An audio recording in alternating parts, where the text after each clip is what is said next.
है गाइस, मेरा एक दोस्त हुआ करता था। दोस्त मतलब मैं जानता था उसे। 4 साल बड़ा था लेकिन हमारे साथ पढ़ता था। 4 साल बड़ा होने के बावजूद वो हम पे कोई रौब नहीं जमाता था।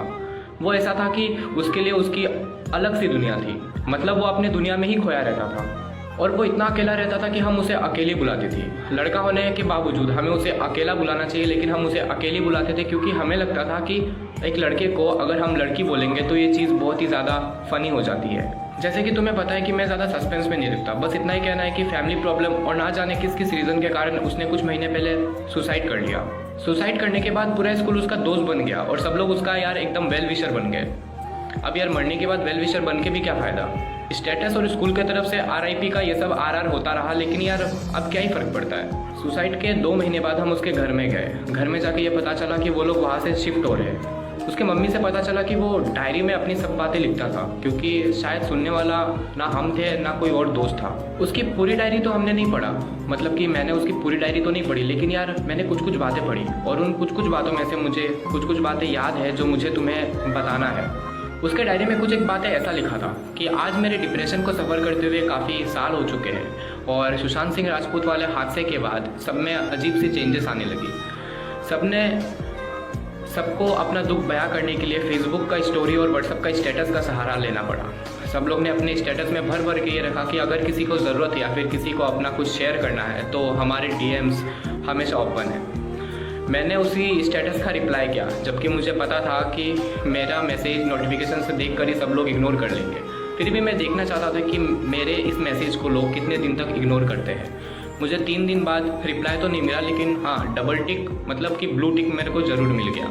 खैर बहुत कम एज से ही सुसाइडल थॉट्स आने लगे। अपने आप को अलग अलग तरीके से ख़त्म करने के बारे में सोच के ही एक अजीब सा मज़ा आने लगा, लेकिन कभी हिम्मत नहीं हुआ क्योंकि पानी और आग से डर लगता है और अगर ऊंचाई से कूद के अगर मैं मरा नहीं तो मैं सारा ज़िंदगी के लिए अपाहिज बन जाऊंगा, या फिर मैं कहूँ कि अपने मैं फैमिली के ऊपर एक बोझ बन के रह जाऊँगा। मैंने देखा है अक्सर लोगों को पूछते हुए कि सुसाइड कैसे किसी प्रॉब्लम का सल्यूशन होता है, या फिर सुसाइड करने से पहले उस इंसान को ये सोचना चाहिए कि उसके जाने के बाद जो उसके पीछे रह गए हैं उनका क्या होगा। मेरा बस उनसे एक ही सवाल है कि अगर तुम जीते जी उस इंसान के बारे में नहीं सोचते हो, उसकी प्रॉब्लम सॉल्व करना तो दूर, तुम उसके प्रॉब्लम को सुनने के लिए भी तैयार नहीं हो, तो वो इंसान तुम्हारे बारे में क्यों सोचेगा, वो भी मरने के बाद, जो पॉसिबल ही नहीं है। और एक बात मैं तुम्हें ये कहना चाहता हूँ कि मान लो अगर मेरे पास 2 ऑप्शन है। पहला ऑप्शन ये है कि मुझे अपनी सारी ज़िंदगी एक पिंजरे में बिताना हो, और दूसरा ऑप्शन ये है कि मुझे इंस्टेंट डेथ मिल रहा है, तो मैं शायद इंस्टेंट डेथ प्रेफर करूँगा। और हाँ, उस पिंजरे का नाम ही ज़िंदगी है। और हाँ, हमेशा डिप्रेशन का रीज़न लौंडियाबाजी नहीं होता। मुझे नहीं पता क्यों लोग डिप्रेशन को लौंडियाबाजी से जोड़ देते हैं। फ़िलहाल मैं इतना बड़ा स्टेप तो उठा नहीं सकता, लेकिन आगे का मुझे कुछ पता नहीं है। ये कुछ बातें थी जो मैंने तुम्हें बताया कि उसके डायरी में कुछ कुछ जगहों में ये सब लिखा था। बाकी जो बातें हैं वो मुझे याद नहीं है और कुछ कुछ बातें बताने लायक नहीं है। देखो, मैं तुम्हें बस इतना ही कहना चाहूँगा कि हमें कभी भी ये पता नहीं चल सकता कि कौन इंसान क्या झेल रहा है अपने लाइफ में, किस मुश्किलों से सामना कर रहा है। हो सकता है कि वो तुम्हारे सामने बहुत ही खुश रहे। देखो, अगर तुम फेसबुक और इंस्टाग्राम से अगर तुम लोगों की लाइफ को जज करते हो तो तुमसे बड़ा बुद्धू इस दुनिया में कोई नहीं है। फेसबुक और इंस्टाग्राम में और व्हाट्सएप में सब लोग खुश होते हैं। एक बार जाके घर में देखो, तुम्हें पता चल जाएगा कि कौन कितना खुश है। मैं तुम्हें ये नहीं कह रहा कि तुम जाके हर एक इंसान के प्रॉब्लम का सल्यूशन निकालो। मैं बस तुम्हें ये कह रहा हूँ कि एक अच्छे लिसनर बनो।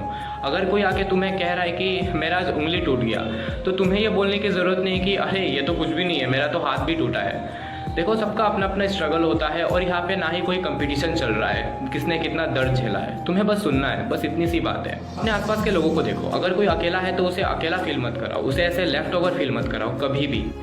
और हाँ, एक बात, अभी क्या कर रहा है?